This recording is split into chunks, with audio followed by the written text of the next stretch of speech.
재판장님, 저희 어머니가 치매 증상이 심하셔서 혼자만의 상상을 하시는 겁니다. 저희는 절대 그런 계획을 세운 적이 없습니다. 이젠 아주 엄마를 치매 환자로 몰아가는구나. 저희가 그런 짓을 벌였다는 증거라도 있으세요? 재판장님 믿어주세요. 이건 모두 어머니의 망상일 뿐입니다. 과연 네가 이 녹음 파일을 듣고도 그런 말을 할 수 있나? 어디 한번 보자꾸나. 여러분, 안녕하세요. 오늘 들려드릴 사연은 사업하다 망한 아들과 며느리를 거둬줬다가 집까지 뺏기고 내쫓기게 생긴 박영희 씨의 사연입니다. 매일 밤 흘러내리는 눈물로 이불을 적시며 울고 또 울었던 박영희 씨가 어떤 기막힌 복수에 성공했는지 한번 들어주실래요? 구독과 좋아요는 저에게 정말 큰 힘이 됩니다.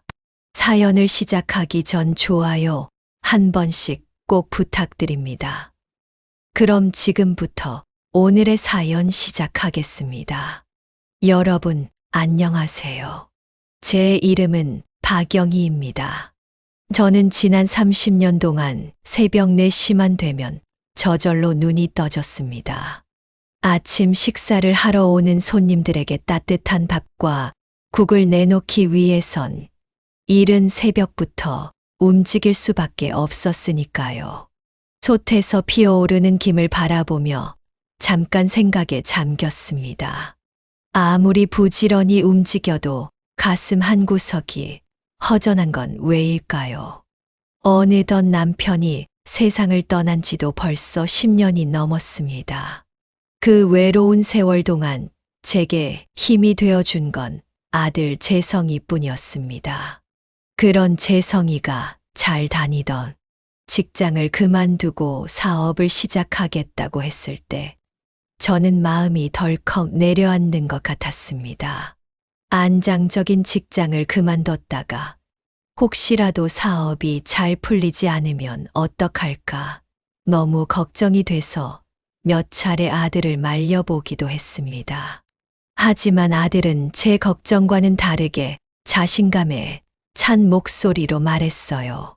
엄마, 이번엔 정말 제 꿈을 이룰 수 있을 것 같아요. 기회는 왔을 때 잡아야 하잖아요. 그런 결심에 찬 아들의 모습을 보니 더 이상 말릴 수는 없겠다는 생각이 들었습니다. 사업을 시작한 뒤 우리 아들은 하루하루 바쁘게 움직였습니다. 엄마, 요즘 정말 정신이 없어요. 하지만 뭔가 잘 풀릴 것 같은 느낌이 들어요. 저는 그 말을 들으며 은근히 안도했습니다. 우리 아들이 힘들어도 최선을 다하고 있구나. 이런 태도면 못 해낼 것도 없지. 그렇게 생각하며 묵묵히 아들을 응원해 주었습니다. 그로부터 몇 달 뒤 아들이 다급히 식당에 찾아오더군요. 한동안 바쁘다며 얼굴도 보기 힘들었던 아들이라 반가운 마음이 들었지만 곧 아들의 창백한 얼굴과 피곤에 찌든 눈빛을 보는 순간 모든 걸 알아챌 수 있었습니다. 분명 무슨 일이 생긴 게 분명했습니다. 엄마, 저 좀 도와주세요. 돈이 급하게 필요해요. 그 말의 순간 머릿속이 하얘지기 시작했습니다. 사업이 좀 어려워졌어요. 근데 이번 고비만 넘기면 다시 괜찮아질 것 같아요. 다시는 이런 부탁 안 할게요. 이번 한 번만 믿어주세요. 아들이 간절하게 제 손을 잡았습니다. 하지만 저는 아들의 요구를 쉽게 받아줄 수 없었습니다. 재성아, 엄마도 돈이 많지 않아. 이 식당도 겨우겨우 돌아가고 있는 거야. 엄마가 어떻게 그런 큰 돈을 마련하겠니? 그 말을 하는 제 마음도 무거웠습니다. 정말 아들을 돕고 싶었지만 제 형편으로는 무리였습니다. 그런데 그 말을 듣자마자 아들의 얼굴이 굳어지기 시작했습니다. 그리곤 어이없다는 표정으로 큰 소리를 내기 시작하더군요. 그래도 이 정도 장사되면 잘 되는 편이잖아요. 평생 장사하셨는데 그 정도 돈도 없으세요? 다른 부모님들은 빚을 내서라도 자식들을 도와주려 하는데 엄마는 진짜 너무하신 거 아니에요? 그 말에 가슴이 철렁 내려앉았습니다.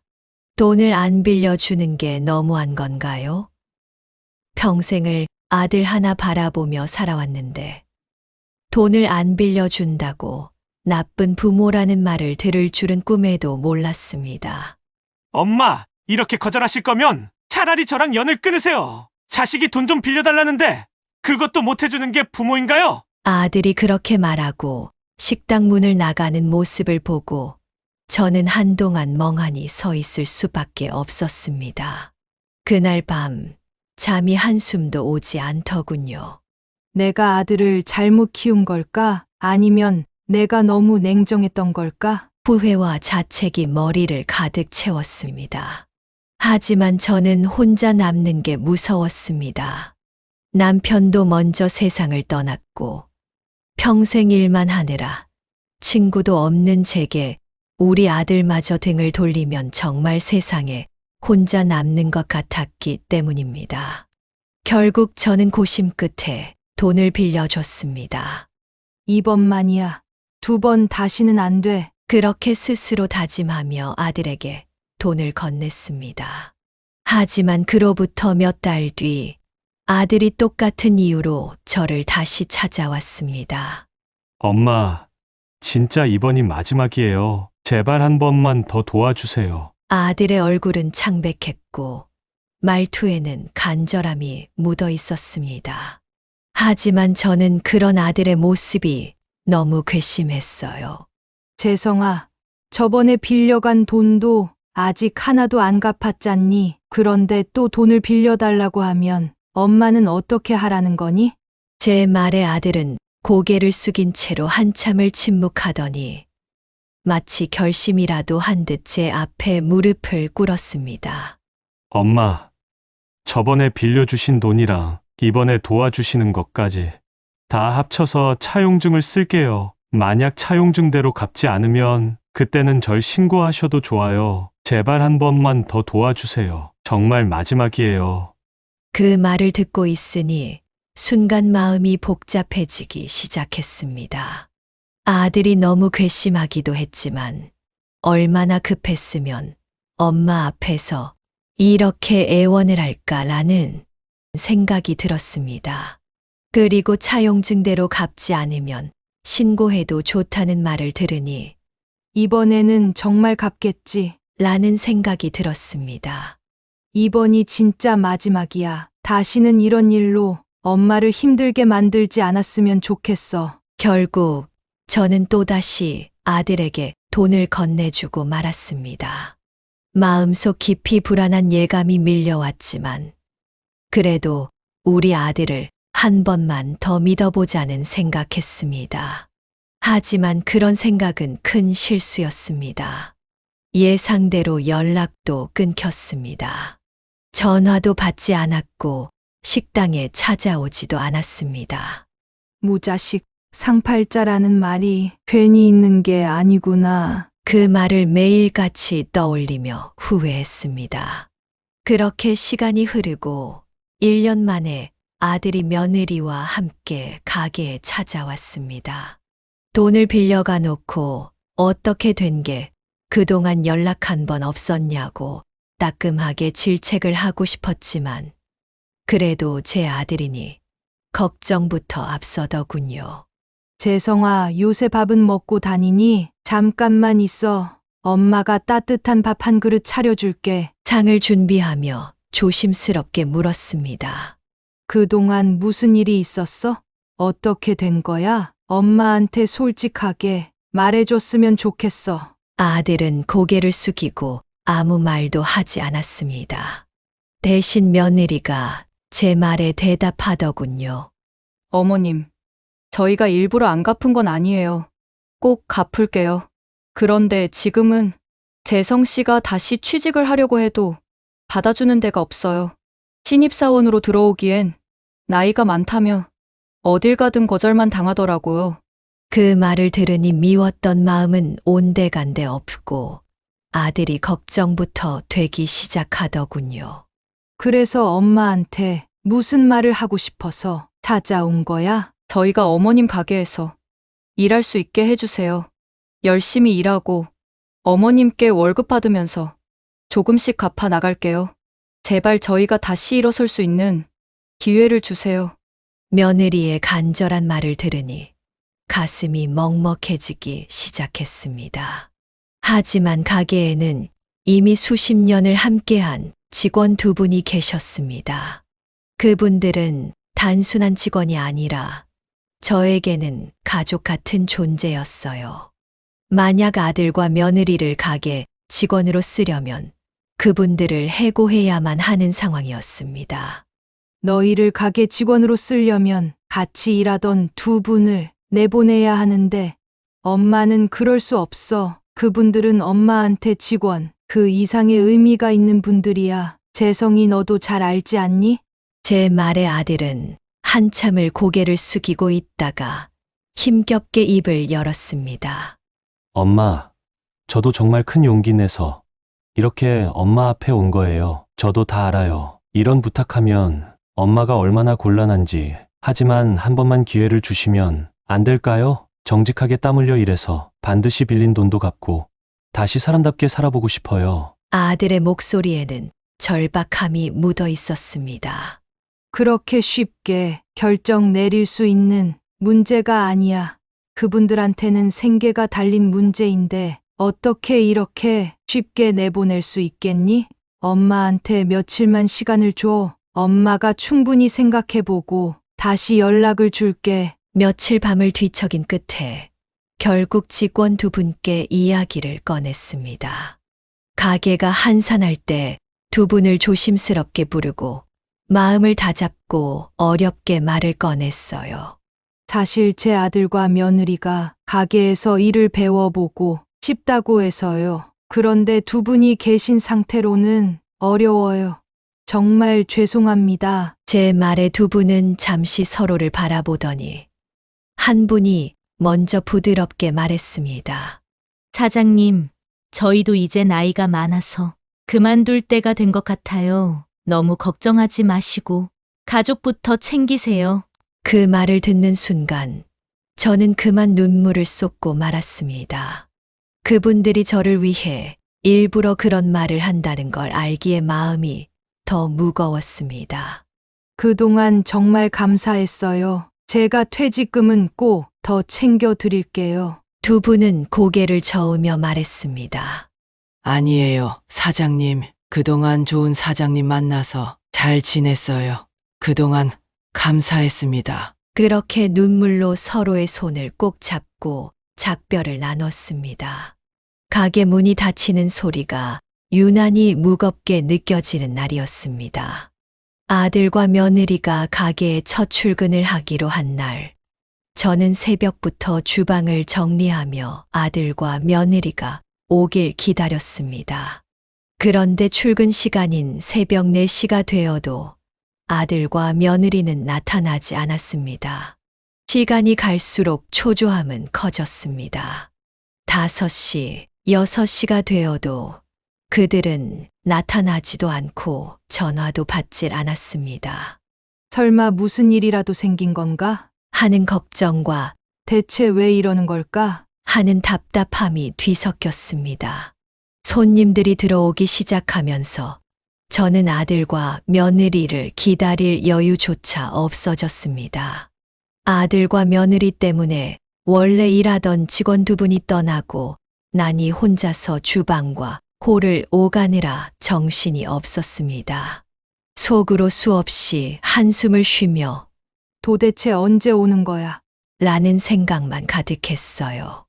결국 오전 10시가 넘어서야 아들과 며느리가 가게 문을 열고 들어오더군요. 지각을 하고도 느릿느릿 들어오는 모습을 보니 제 안에 쌓였던 실망과 분노가 한꺼번에 밀려왔습니다. 지금이 도대체 몇 시야? 제가 다그치자 아들은 대답 대신 한숨을 쉬고 며느리는 어색하게 웃으며 죄송해요. 처음이라 좀 늦었어요. 라며 뻔뻔하게 대답을 하더군요. 처음이라 늦었다고? 처음이면 더 일찍 나올 생각을 해야지. 아들과 며느리의 경우 없는 태도에 제 화는 더 커져만 갔습니다. 그러자 아들이 갑자기 버럭 소리를 치기 시작하더군요. 엄마, 아니, 왜 자꾸 화를 내세요? 앞으로 잘하면 되는 거 아니에요? 처음부터 다 잘하는 사람이 어딨어요? 아들의 짜증 섞인 말에 순간적으로 머리가 띵해졌습니다.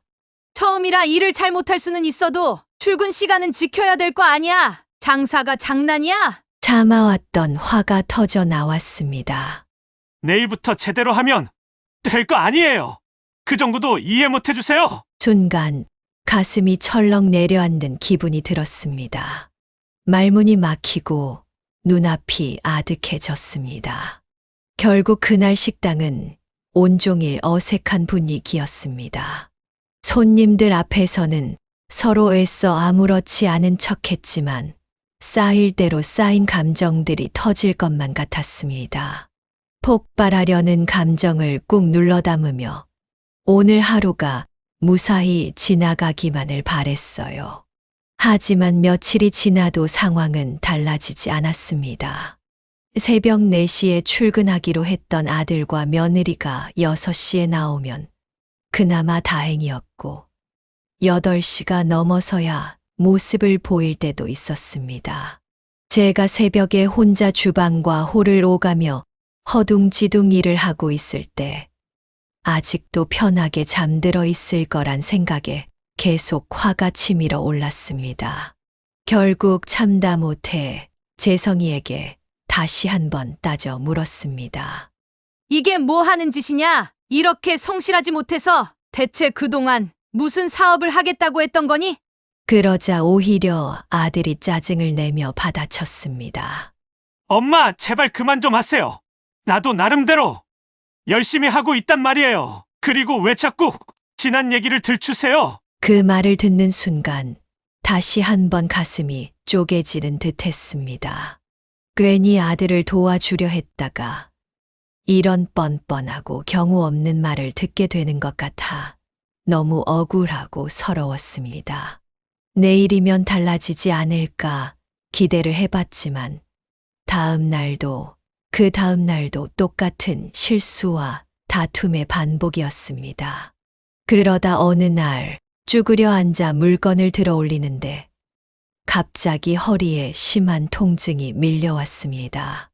이를 악물고 참아보려고 했지만 도저히 안 되겠더라고요. 결국 그 자리에 쓰러지듯 주저앉아 버렸고 병원에 입원하고야 말았어요. 병실에 누워 있으면서도 머릿속은 온통 걱정으로 가득했어요. 가게는 잘 돌아가고 있을까? 재성이와 며느리가 제대로 하고 있을까? 내가 없으면 분명 큰일 날 텐데. 그런 생각이 자꾸만 머릿속을 스쳐 지나갔습니다. 그로부터 며칠 뒤 병실 문이 열리더니 익숙한 얼굴이 보였습니다. 아들과 며느리가 과일을 한아름 들고 들어오더군요. 순간 놀라움과 반가움이 동시에 밀려왔습니다. 엄마, 허리는 좀 어떠세요? 아직도 많이 아프세요? 아들이 제 곁에 다가와 제 손을 꼭 잡으며 묻더군요. 괜찮아. 엄마는 이런 거 아무것도 아니야. 그런데 일 끝나고 많이 피곤할 텐데 병문안을 다 오고. 말을 다 잊기도 전에 며느리가 과일을 내려놓으며 대답했어요. 어머님이 다치셨는데 저희가 안 올 순 없잖아요. 어머님이 걱정돼서 찾아왔어요. 그 말을 듣는 순간 마음이 뭉클해졌습니다. 이렇게까지 날 걱정해 주는 모습을 본 건 처음이었거든요. 다음 날도 그 다음 날도 아들과 며느리는 매일같이 병문안을 왔습니다. 음식이며 음료수며 양손 가득 사들고 들어올 때마다 제 마음이 조금씩 더 따뜻해지는 걸 느낄 수 있었어요. 엄마, 병원 밥 맛없지 않아요? 뭐라도 드시고 싶으면 말씀하세요. 다 사다 드릴게요. 아들이 그렇게 말하며 제 반응을 살피는데 그 모습이 어찌나 기특하던지요. 됐다. 엄마는 여기 밥도 괜찮아. 너희가 이렇게 와주는 것만으로도 충분하다. 웃으며 대답했지만 내심 너무 고마워서 눈물이 날 뻔했어요. 그리고 퇴원을 며칠 앞둔 어느 날 저녁 평소처럼 아들과 며느리가 다시 저를 찾아왔습니다. 그런데 그날은 왜인지 평소보다 훨씬 진지한 표정이었어요. 엄마, 이렇게 허리를 다치셨는데 앞으로 가게 일을 어떻게 하시려고 해요? 아들이 조심스럽게 물었습니다. 아직 조금 불편하긴 하지만 참을 수 있어. 엄마가 가게에 있어야 일이 제대로 돌아갈 거 아니니. 그렇게 대답했더니 며느리가 곧바로 말을 이어갔습니다. 어머님, 그러시면 안 돼요. 한 번 다친 허리를 무리해서 쓰다가는 더 크게 다칠 수도 있어요. 지금 제대로 치료를 받으셔야 예전처럼 돌아가실 수 있지 않을까요? 그 말을 듣는데 마음 한구석이 찌릿했어요. 이렇게까지 내 걱정을 해주는구나. 너무나 기특하더라고요. 제가 잘 아는 한의원이 있어요. 정말 용하다고 소문이 다 났어요. 침 몇 번 맞으시면 훨씬 나아지실 거예요. 처음에는 그 말이 귀에 들어오지 않았습니다. 평소에 어디가 아프면 늘 파스만 붙여봤지. 한의원에서 침을 맞아본 적은 한 번도 없었기 때문입니다. 알겠어. 한번 생각해 볼게. 그런데 굳이 서두를 필요는 없으니까 퇴원하고 좀 쉬었다 생각해 보자. 하지만 며느리는 단호한 표정으로 고개를 저으며 말했습니다. 어머님, 하루라도 빨리 치료를 시작해야 어머님 허리가 더 나빠지지 않을 거예요. 이렇게 미루시면 나중에 더 고생하실 수도 있어요. 그 말을 듣고 있자니 괜히 설득되는 기분도 들더군요. 아직 다 낫지도 않았는데 괜히 무리하다 더 나빠지는 것보단 꾸준히 이어서 치료를 받는 게 낫겠다는 생각이 들었습니다. 드디어 기다리고 기다리던 퇴원날 아침이 되었습니다.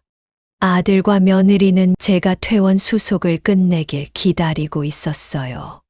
어머님, 퇴원하시자마자 바로 한의원에 가는 게 좋을 것 같아요.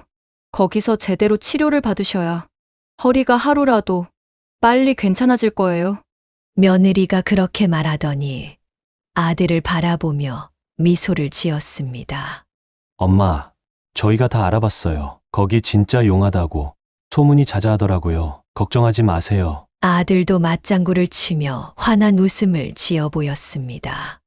결국 저를 걱정해주는 아들과 며느리의 마음을 모른 척 할 순 없을 것 같아 처음으로 침을 맞아보기로 하고 한의원에 들렀다. 집에 돌아가기로 마음을 먹었습니다. 퇴원 수속을 끝내고 병원 로비로 내려오던 길, 어디선가 익숙한 목소리가 들렸습니다. 사장님, 어디 가시는 길이세요? 고개를 돌리니 최 씨 아저씨가 서 있었습니다. 30년째 제 가게를 찾아주는 단골 손님이었어요. 아니, 최 씨 아저씨, 여긴 웬일이세요? 제가 물으니 최 씨 아저씨가 잠시 멈칫하며 재성이와 며느리를 힐끗 쳐다보더군요. 그런데 그 눈빛이 이상하게도 날카로웠어요. 입원하셨다고 해서 병문안 가려던 길이었는데 벌써 퇴원이신가 봐요? 제가 한 발 늦었네요. 저는 민망한 마음에 고개를 숙였습니다. 아이고, 병문안까지 오시려고 하셨다니 정말 감사합니다. 크게 다친 건 아니라 금방 퇴원했어요. 그때 며느리가 웃으며 나섰습니다. 죄송한데 저희가 지금 한의원에 예약을 해놔서 시간이 별로 없거든요. 말씀은 다 끝나셨나요? 그 순간 최 씨 아저씨의 눈빛이 차갑게 바뀌었습니다. 아들과 며느리를 볼 때마다 어딘가 경계하는 듯한 표정이었어요. 아, 그래요? 한의원에 가시는 길이구나. 몸조리 잘하셔야 해요. 이제 나이도 있으신데 무리하시면 안 됩니다. 최 씨 아저씨가 걱정 어린 목소리로 말했어요. 그 말을 들으니 마음 한구석이 뭉클해졌습니다. 이렇게 걱정해 주셔서 정말 감사합니다. 아저씨도 항상 건강 잘 챙기세요. 최 씨 아저씨는 자리를 떠나기 전 제 연락처를 물어보셨어요. 제가 사장님 전화번호가 없어서 어디 입원하셨는지 수소문하느라 좀 애를 먹었습니다. 이번 기회에 연락처라도 하나 받아 놓을게요. 그 말씀을 듣는 순간 너무 죄송했어요.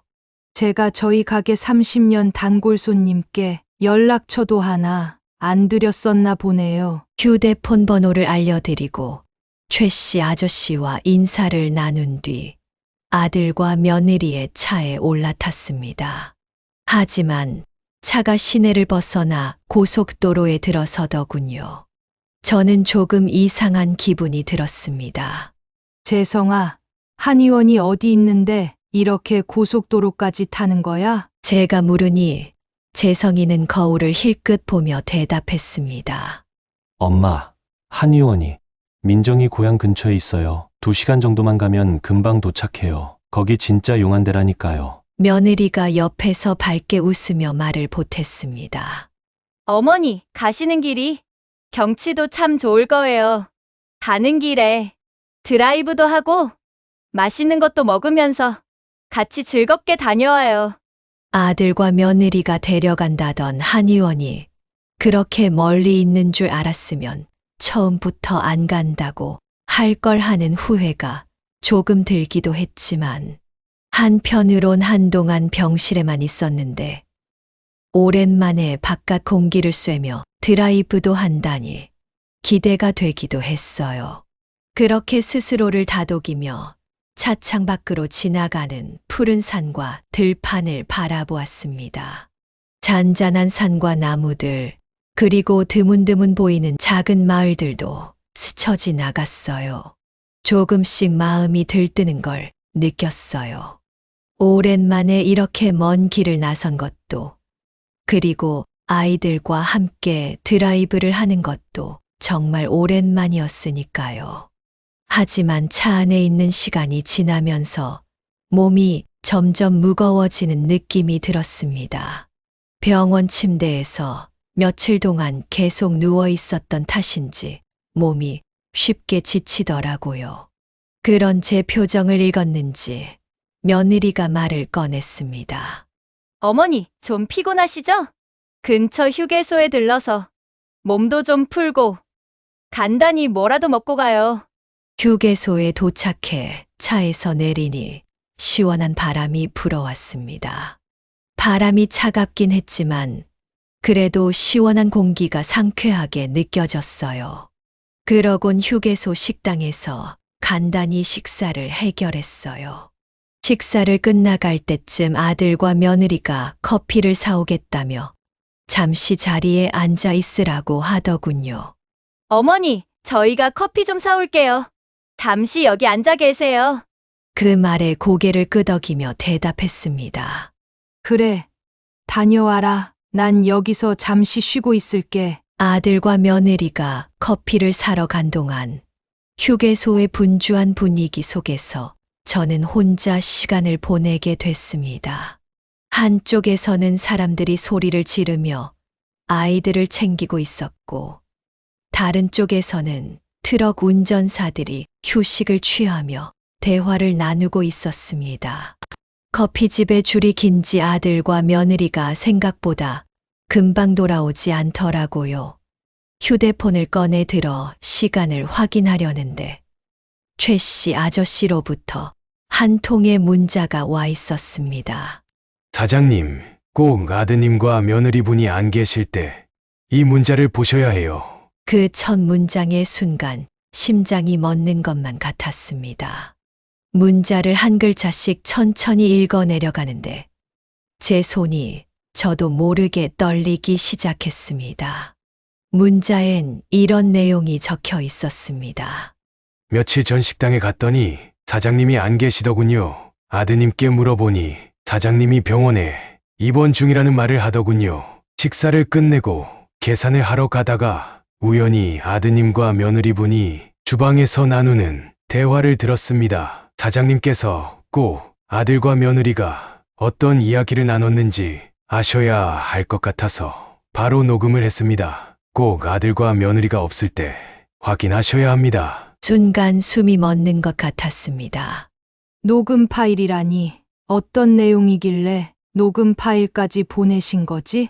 라는 생각과 함께 두려움이 몰려왔습니다.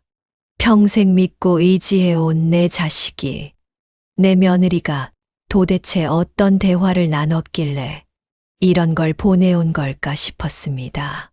손이 떨려 녹음 파일을 누르기가 어려웠습니다. 심호흡을 몇 번이나 하고 나서야 재생 버튼을 누를 수 있었습니다. 첫 번째로 들려온 목소리는 재성이의 목소리였습니다. 아, 진짜 이 가게 일 지겹고 재미도 없고 너무 하기 싫다. 이런 거 언제까지 해야 하는 거야? 그 말이 들리자 가슴이 덜컥 내려앉았습니다. 고지어 며느리의 목소리가 이어졌습니다. 어차피 우리는 원래부터 가게 일은 배울 생각도 없었잖아. 돈 갚을 생각도 없었던 거고. 순간 머릿속이 새하얘졌습니다. 제가 뭘 들은 건가 싶었어요. 아들과 며느리가 도대체 제가 가게를 비운 사이 무슨 생각을 하고 있었던 걸까요? 그 후로도 이어지는 대화는 저를 더욱 큰 공포에 몰아넣었습니다.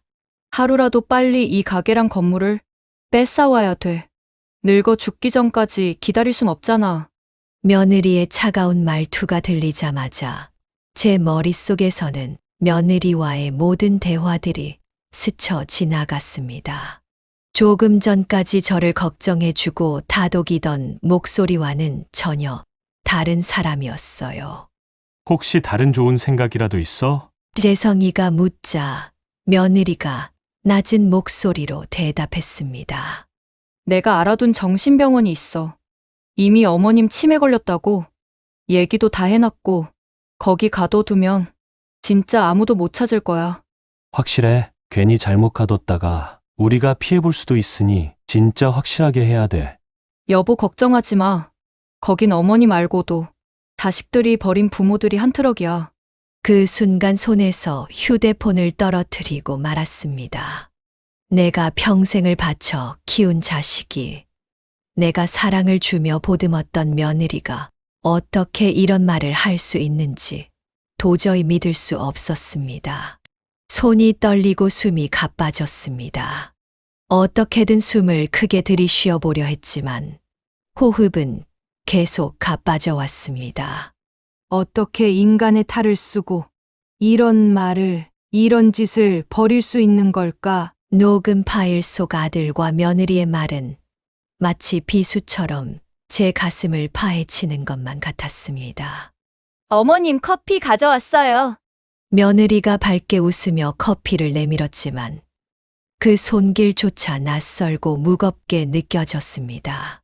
고마워, 잘 마실게. 떨리는 목소리가 티나지 않게 애써 감추며 대답했습니다. 그때 아들이 무심히 말을 꺼냈습니다.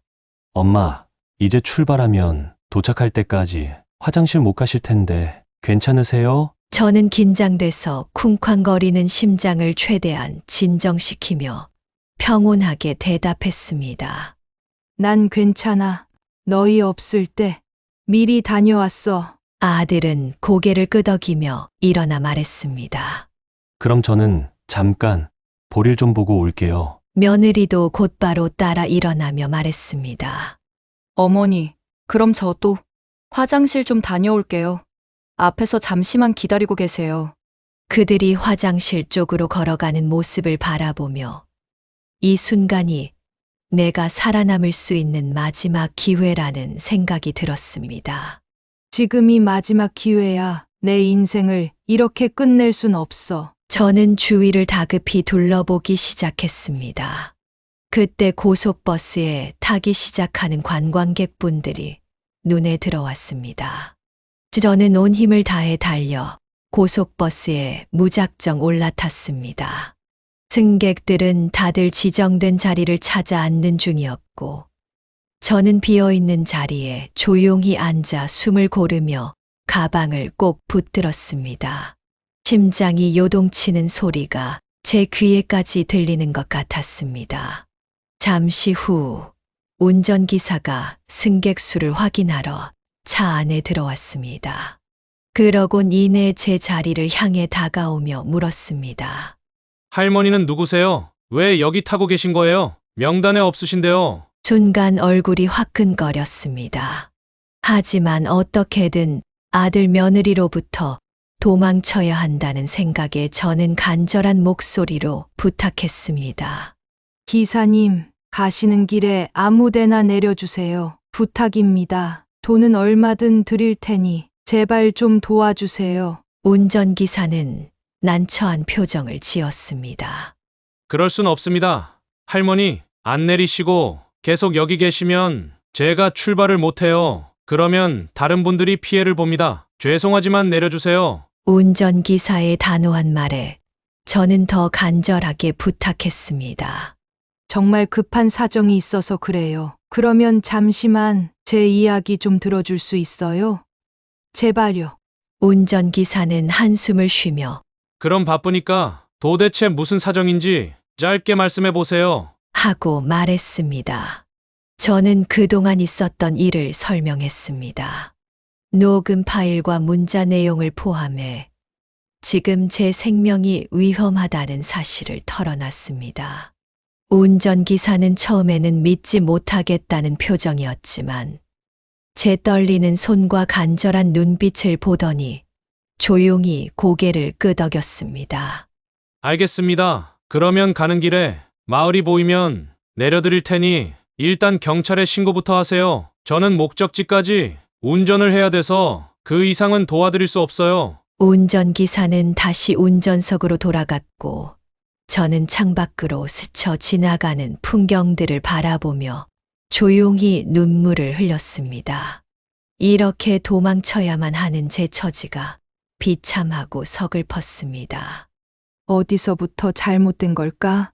돈이 뭐길래 내 아들이 이런 끔찍한 짓을 벌이는 걸까? 끊임없는 자책과 슬픔이 밀려왔습니다. 그렇게 한참을 달리던 버스는 어느 시골 마을에 도착했습니다. 운전기사는 제가 내릴 곳을 알려주며 말했습니다.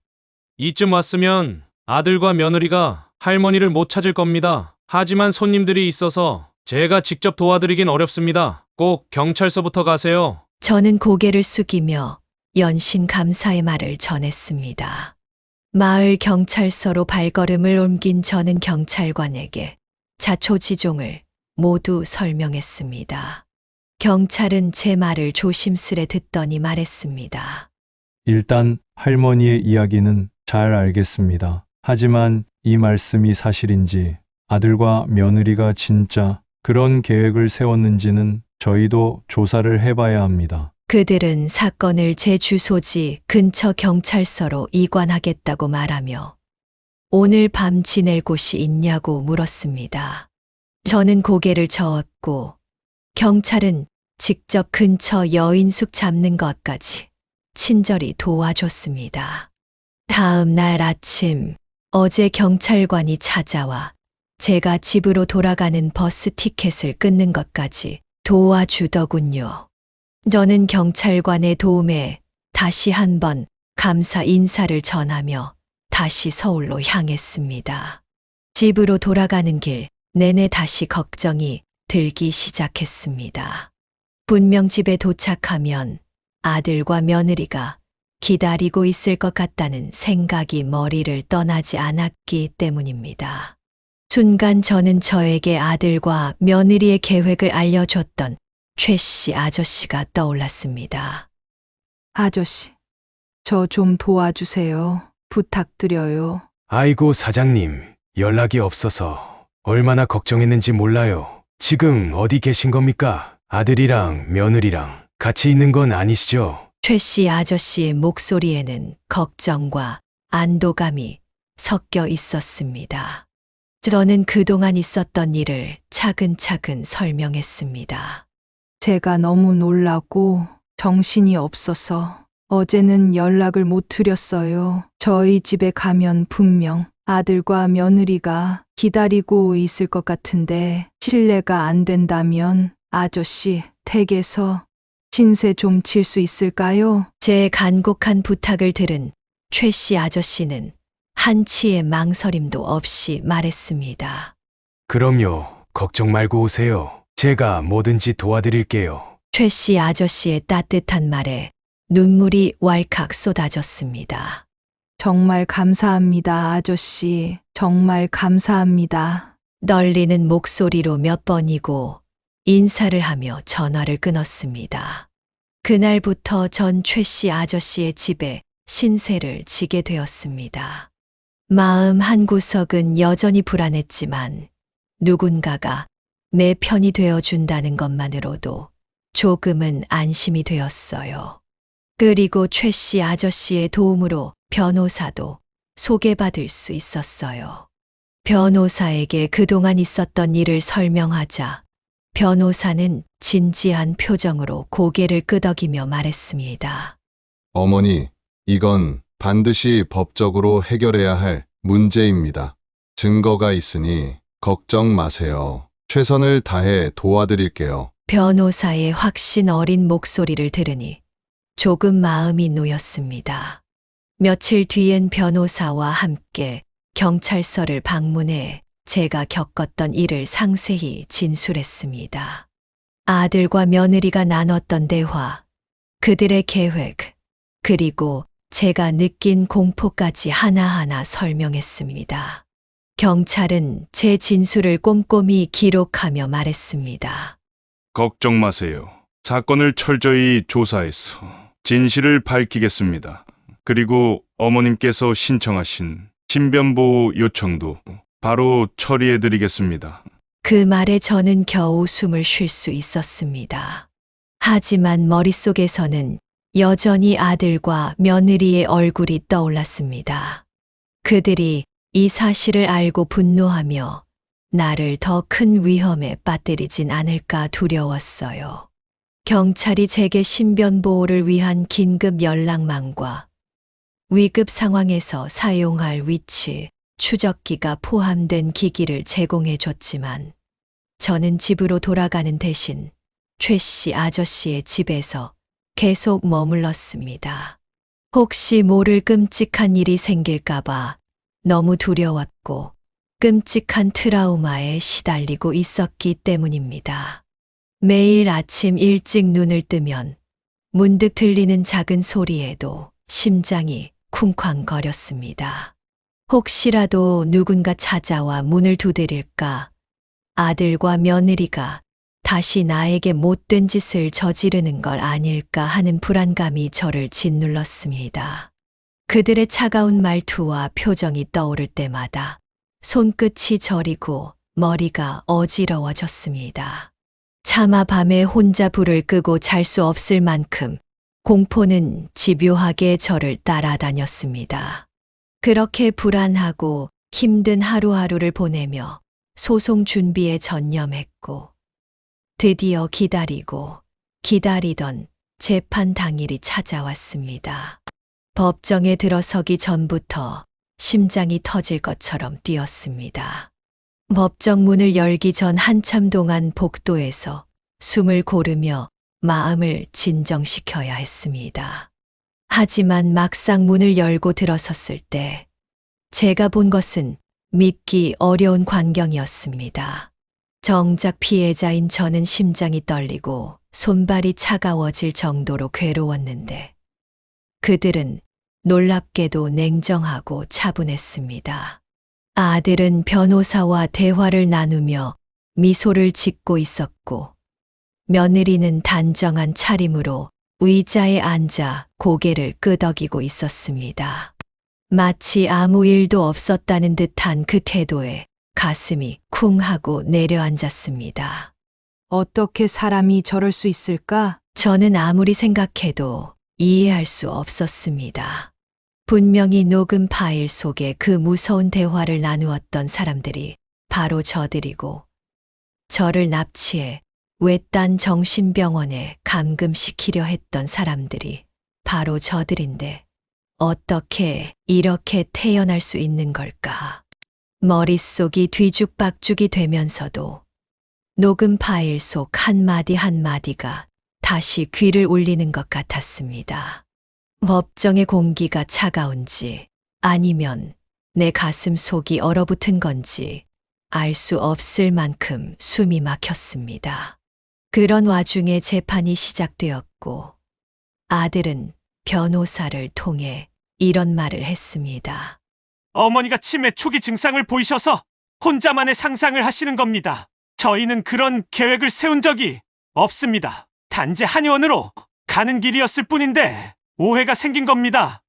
모두 어머니의 망상일 뿐이에요. 그 말을 듣는 순간 심장이 찢어지는 것 같았습니다.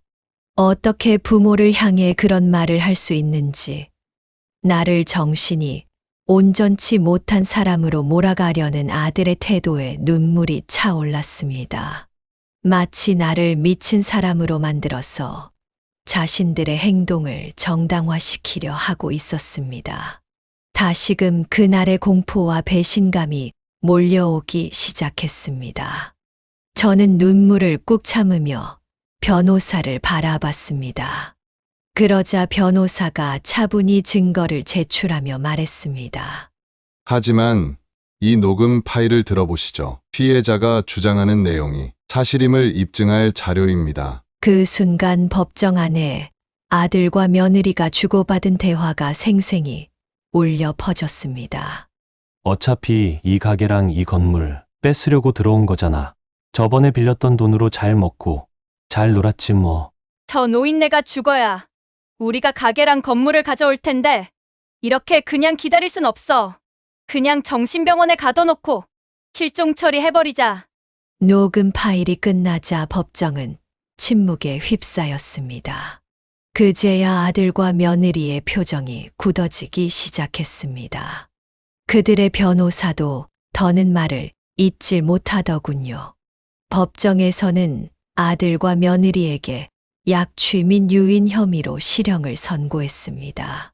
판결문이 읽히는 동안 드디어 모든 것이 해결됐다는 생각에 긴장이 풀리며 눈앞이 흐릿해졌습니다.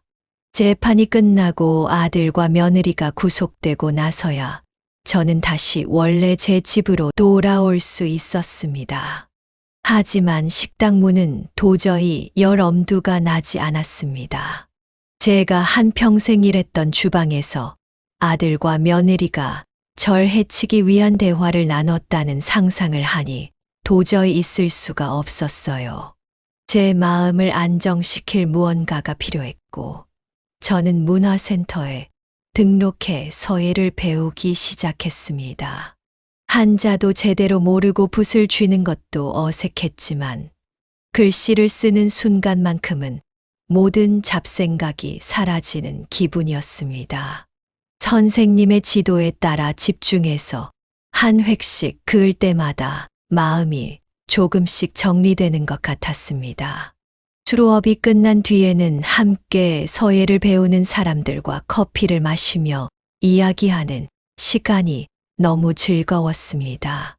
명절 당일 빼곤 쉬는 날도 없이 가게에만 있었는데 새로운 사람들을 만나니 너무 신나고 즐겁더군요.